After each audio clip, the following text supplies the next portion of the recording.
নমস্কার, ঈশান বাংলার ইভিনিং শোতে আপনাদের সবাইকে স্বাগত জানাচ্ছি। আজ ২৬ জুলাই ২০২২ সাল। বন্ধুরা, আজকের এই দিনটি খুব গুরুত্বপূর্ণ। কেন বলুন তো? দুটো কারণে গুরুত্বপূর্ণ। এক, কারগিল বিজয় দিবস, আর আরেকটা গুরুত্বপূর্ণ হলো এই দিনটা, আজকের দিনটাতে মিজোরাম সীমান্তে গোলাগুলি হয়েছিল। মনে আছে আপনাদের? ঠিক এক বছর আগে আজকের দিনটাতে এই সময় বা একটু আগে গোলাগুলিটা হয়েছিল এবং আমাদের ৫ জন পুলিশ জওয়ান শহীদ হয়েছিলেন আসাম পুলিশের। শুধু এটাই নয়, সে সময় কাছাড়ের যিনি পুলিশ সুপার ছিলেন নিম্বালকার, তিনি গুরুতর আহত হন, তার হাঁটুতে গুলি লাগে, অস্ত্রোপচার হয়, এখনও তিনি পুরোপুরি সুস্থ হননি। তাকে এখান থেকে বদলি করা হয়, তার জায়গায় এসেছেন বর্তমান যিনি এসপি আছেন। এছাড়া সেদিন, সেই ভয়ঙ্কর ঘটনার দিন, দুষ্কৃতিকারীদের ফায়ারিং রেঞ্জে এসে গিয়েছিলেন কাছাড়ের সে সময়ের জেলা শাসক কীর্তি জালি। এই ধরনের ঘটনাগুলো ঘটেছে বন্ধুরা, এবং আমরা দেখলাম। এবং কয়েকদিন বন্ধ ছিল মিজোরামের পণ্য পরিবহন। দুই রাজ্যের মধ্যে টানা উত্তেজনা, বরাক উপত্যকার জনগণ খুবই উত্তেজিত হয়ে পড়েছিলেন, ক্ষুব্ধ হয়ে পড়েছিলেন। একটা সাংঘাতিক পরিস্থিতির সৃষ্টি হয়েছিল।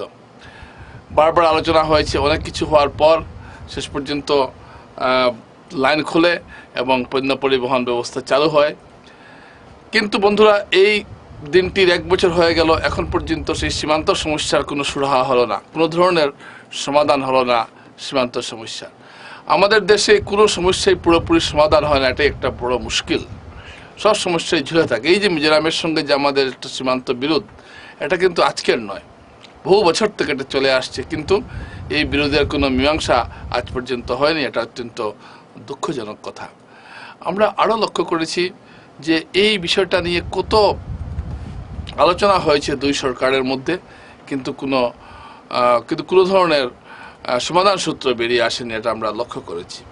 বন্ধুরা, মিজোরাম একসময় আসামেরই একটা জেলা ছিল, লুসাই পাহাড় জেলা। তারপর মিজোরাম ১৯৭১ সালে মিজোরাম আলাদা রাজ্য হয়। তারপর থেকে মিজোরামের সঙ্গে একটা সীমান্ত নিয়ে একটা বিরোধ আমাদের এখানে রয়েছে। তো আমরা বারবারই দেখি, আমরা চেকারচাম ও লায়লাপুরে মাঝে মধ্যে সীমান্তে মিজো পুলিশ একটা সংঘর্ষের বাতাবরণ তৈরি করছে। আসামের অনেক এলাকাকে তারা নিজেদের এলাকা বলে দাবি করছে, এবং যেসব এলাকাগুলোকে দাবি করছে সেই সব এলাকায় তারা নিজেরা রাস্তা তৈরি করছে, তারা নিজেরা পুলিশ আউটপোস্ট বসিয়েছে। কিন্তু দুঃখের বিষয়, আসাম সরকার এই সমস্যার সমাধান, এই সমস্ত বিষয়ে হস্তক্ষেপ করলেও তেমন কিছু রেজাল্ট কিন্তু, ফলাফল কিন্তু বেরোয়। আজকে ৫ জন জওয়ান শহীদ হয়েছিলেন আসাম পুলিশের, আপনারা জানেন, আজকের এই দিনটিতে। তাই দিনটা অত্যন্ত তাৎপর্যপূর্ণ এবং গুরুত্বপূর্ণ একটা দিন। বন্ধুরা, এদের কি মৃত্যুটা কি বৃথা গেল? এই যে পুলিশ সুপার, যিনি হাঁটুতে চোট নিয়ে, যিনি এখনো পুরোপুরি সুস্থ হননি, কেন এসব ঘটনা ঘটলো? মিজোরাম তো কোনো দূরের রাজ্য নয়, মিজোরাম আমাদেরই একটা অঙ্গরাজ্য। সে সময় মনে আছে, এমন একটা পরিস্থিতি তৈরি হয়েছে যেমন আসাম এবং মিজোরাম দুটো দেশের মধ্যে যুদ্ধ লেগে যাচ্ছে। কিন্তু এটা তো দুটো দেশ নয়, একই দেশের অঙ্গরাজ্য দুটি। ওরাও ভারতীয়, আমরাও ভারতীয়। তাই মুখ্যমন্ত্রী বলেছিলেন যে আমরা কেন গুলি চালাইনি, মিজোরাম ভারতীয়, আমরা ভারতীয়, কিভাবে ভারতীয়দের উপর গুলি চালাবো? সঠিক কথা বলেছিলেন মুখ্যমন্ত্রী। একজন ভারতীয় কিভাবে আরেক ভারতীয়র উপরে গুলি চালাবে? কিন্তু গুলি তো চলল। প্রত্যুত্তর আসাম পুলিশ দেয়নি, কিন্তু সেদিন আসাম পুলিশকে অনেক ক্ষতি সহ্য করতে হয়েছিল। ক্ষতি সহ্য করেও আসাম চাইছিল যাতে সীমান্ত সমস্যার একটা শান্তিপূর্ণ সমাধান হয়ে যাক। আজকে যদি মিজোরামের পুলিশ যে গুলি করেছিল, তার প্রতিবাদে যদি আসাম পুলিশও গুলি চালাতো, তাহলে কি পরিস্থিতি ঘটতো আপনারা বুঝতে পারছেন। তাই সেই সময় আমরা অনেকেই আবেগে অনেক কথাই বলেছিল যে আসাম পুলিশ কেন গুলি চালালো না। অনেক আবেগতাড়িত হয়ে পড়েছিলেন যে কেন আসাম পুলিশ গুলি চালালো না। কিন্তু আসাম পুলিশ যদি গুলি চালাতো তাহলে কি ব্যবস্থা হতো বলুন? এটা তো কোনো চীন বা পাকিস্তান নয় যে সীমান্তে দাঁড়িয়ে যুদ্ধ করতে হবে। বন্ধুরা, যাই হোক, সেই ঘটনা ঘটলো। কিন্তু আমার প্রশ্ন, যার জন্যই যে সীমান্তের জন্য পুলিশের ৫ জন জওয়ান শহীদ হলেন, সেই সীমান্ত সংঘর্ষ কিন্তু আবার যে হবে না তার কিন্তু কোনো গ্যারেন্টি নেই। কারণ সীমান্ত সমস্যাটার সমাধান হয়নি এখনও। কিন্তু মিজোরামের, আসামের অনেক এলাকা কিন্তু মিজোরাম দখল করে রেখেছে। তাদের রাস্তা তৈরি হচ্ছে, সম্পর্ক তৈরি হচ্ছে, যেখানে আমরা মিজো পুলিশের সঙ্গে আসাম পুলিশের যে সংঘাত, সেটা কিন্তু মাঝে মধ্যেই হয়ে যাচ্ছে এবং দুই সীমান্তে চাকারচামে এবং লাইলাপুরে।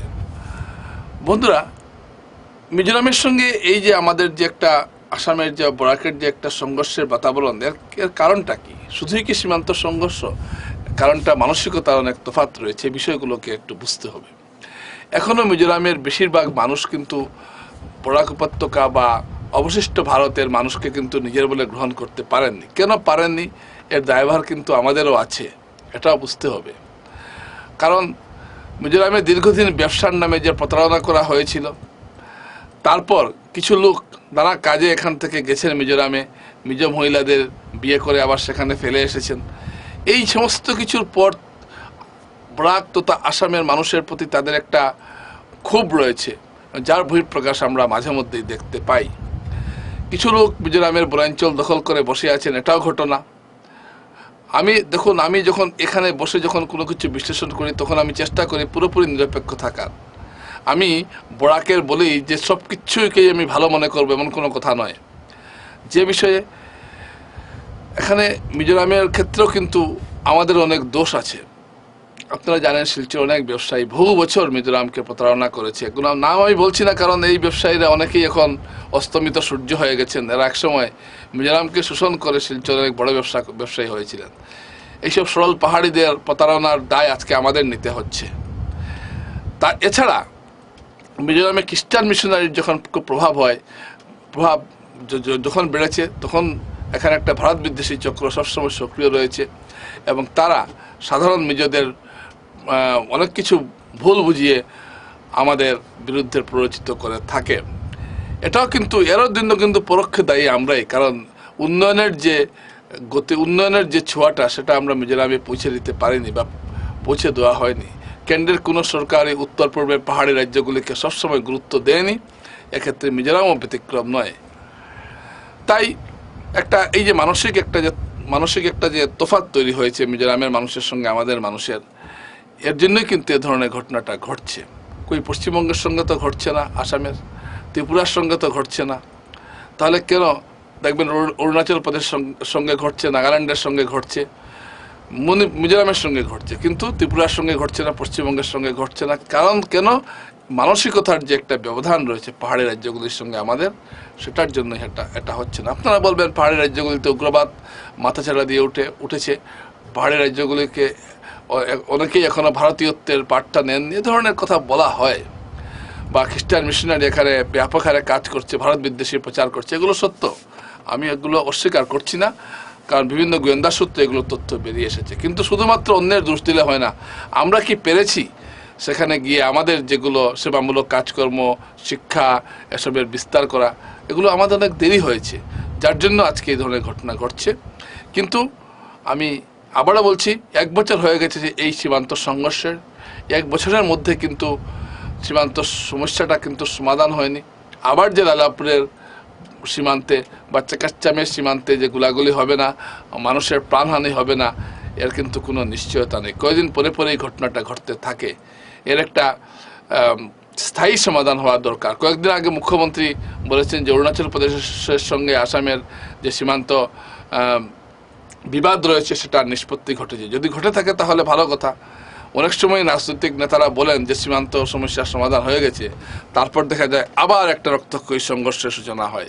বন্ধুরা, আমরা চাইব না মিজোরামের সঙ্গে আমাদের এখানে ঘটুক, কারণ মিজোরামের সঙ্গে কিন্তু আমাদের একটা, যতই মানসিক দূরত্ব থাকুক, কিন্তু মিজোরামের সঙ্গে কিন্তু একটা আমাদের অর্থনৈতিক সম্পর্ক তৈরি হয়েছে, অর্থনৈতিক সম্পর্ক রয়েছে।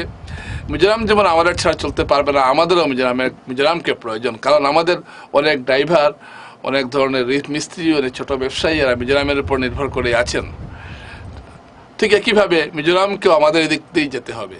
তাই একই দেশের দুটি অংশ নিজেদের মধ্যে বিবাদ করে কোনো সময়ই নিজেদের সার্বিক উন্নতি করতে পারবে না। আমরা চাইব যে 1 বছরে যে সমস্যাটার সমাধান হয়নি সেটা হয়ে যাক। আজকের এই দিনটা আমি স্মরণ করছি এই কারণে, এবং সরকারের কাছে অনুরোধ রাখবো যে আপনারা অতি শীঘ্র আসামের সঙ্গে মিজোরামের যে সীমান্ত বিরোধটা সেটা নিষ্পত্তি করুন। এতদিন লাগার কথা নয়। কোন কোন বিষয়ে বিবাদগুলো রয়েছে সেগুলো চিহ্নিত করে খুব তাড়াতাড়ি এগুলো সমাধান করা উচিত, বৈঠক করা উচিত। কারণ মানুষের সার্বিক শান্তির জন্য একটা প্রয়োজন রয়েছে বন্ধুরা। আমরা চাইবো না যে আগামীতে আরও সংঘর্ষ হোক, আসাম পুলিশের আরও জওয়ান বা সাধারণ মানুষ আরও প্রাণহানি হোক এইসব ঘটনায়। নমস্কার।